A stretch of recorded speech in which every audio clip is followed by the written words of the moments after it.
That's right. We're going to continue our busy day talking about a little buddy of mine called Roku stock, okay? Here's the deal. Roku, first off, after hours was up pretty big. We can't lie. If my mouse existed, oh, there it freaking is. Let's go. Went up 10% after hours at start. Now it's up right around 4%. Pretty massive. Already when it was up 4.5% for the week. Way up more than the week. But for the day. So pretty big stuff there. And we're talking about this stock year to date. Pretty important. Year to date, things up 63%. In my opinion, I'm kind of shocked. It's not up higher if we talk about in comparison to other similar companies and what they've been doing this year. So pretty interesting to see.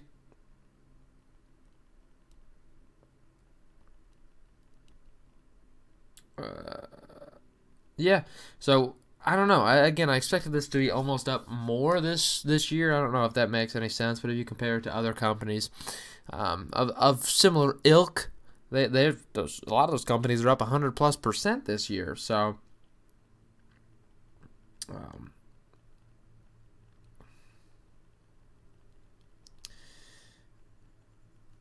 yeah, let's look at these earnings though. Let's crack them in. Let's crack them open and take a look at this. See what the stock's up. So overall, a GAAP EPS of 9 cents. Posted a profitable quarter. Roku just posted a profitable quarter, and I'm gonna lose. That one hurt, ladies and gentlemen. Ladies and gents, the sneezes are out today. Okay, something's out to get me, and it's rough out here. Someone's tickling my nose with a feather, it feels like. But that's crazy. A profitable quarter is something really good for this company. Really good. Yeah, you just like to see it. Revenue of $451.7 million, up 73% year over year. It's a crazy growth. Crazy growth. Beats by 83.62 million. Really good numbers there. I mean, that's a really good beat. It's a really good growth.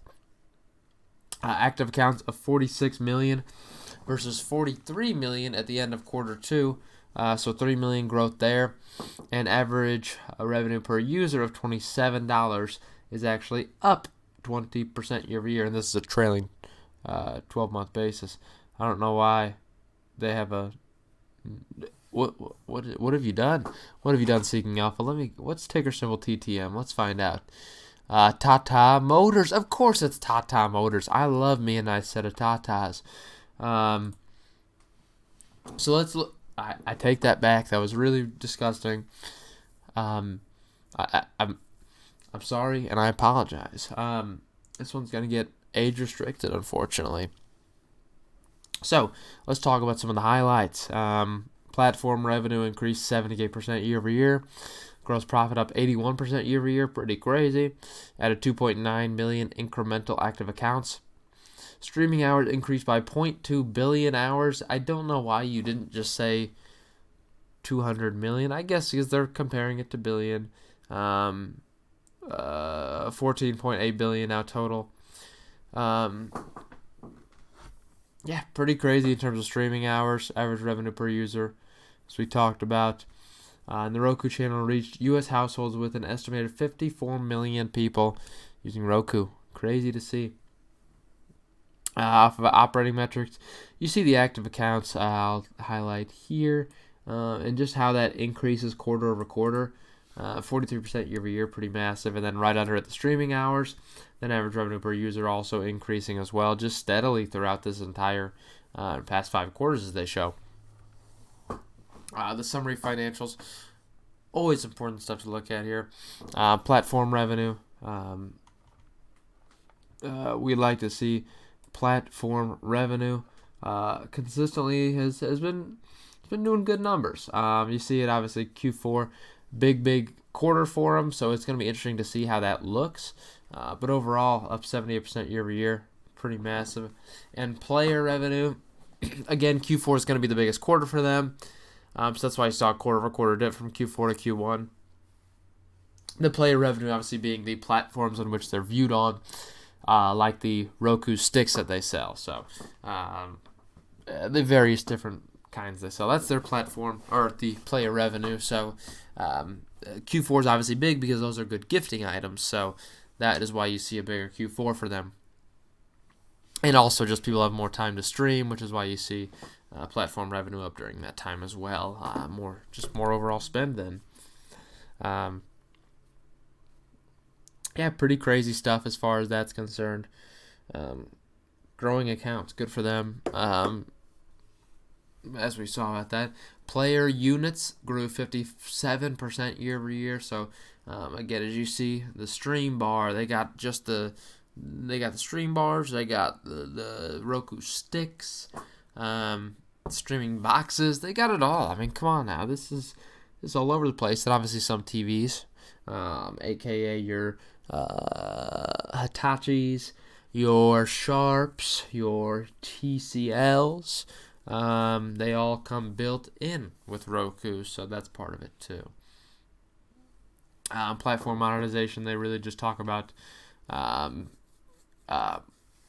traditional TV into streaming as far as ads are concerned. A 17% year-over-year drop in linear television expected for young adults and even middle age. So ads are getting put on streaming now instead, so that's how they're making a lot of their platform revenue, as you expected. Platform revenue is pretty crazy. So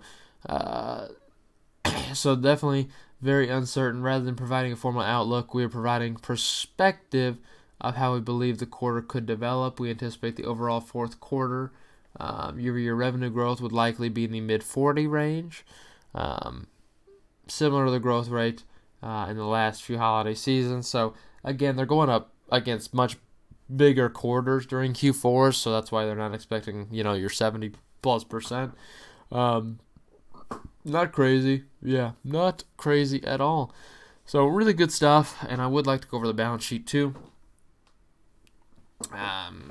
For sure, because we like doing that. We like doing it.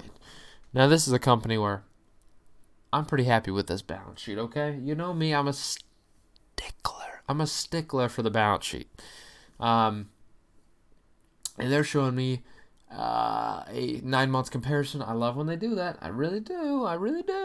On your left-hand side is going to be the most recent, so we'll look at that.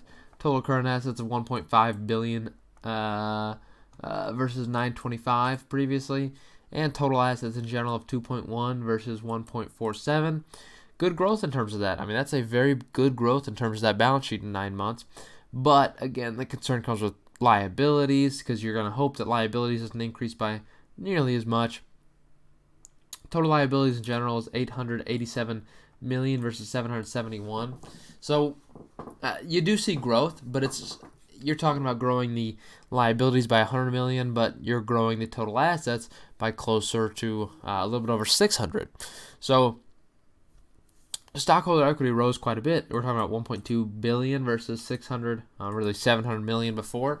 So about $500 million extra on that stockholder equity line, and just in total on the balance sheet, close to $600 difference there, or $600 million, I should say.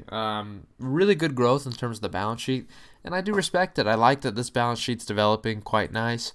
Let's take a look at my tatas real quick.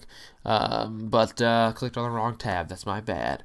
Yeah, overall, if you look at the stock trading in a market cap of $28 billion, I mean, this year's annualized revenue, we're going to be looking closer to the $2 billion mark. So I find it difficult necessarily to say this is worth trading it, overall. I don't know what's going on at 14 times the multiple there in terms of the market cap compared to annualized revenue. Stock's pretty expensive right now, but I do think for future growth, I buy it.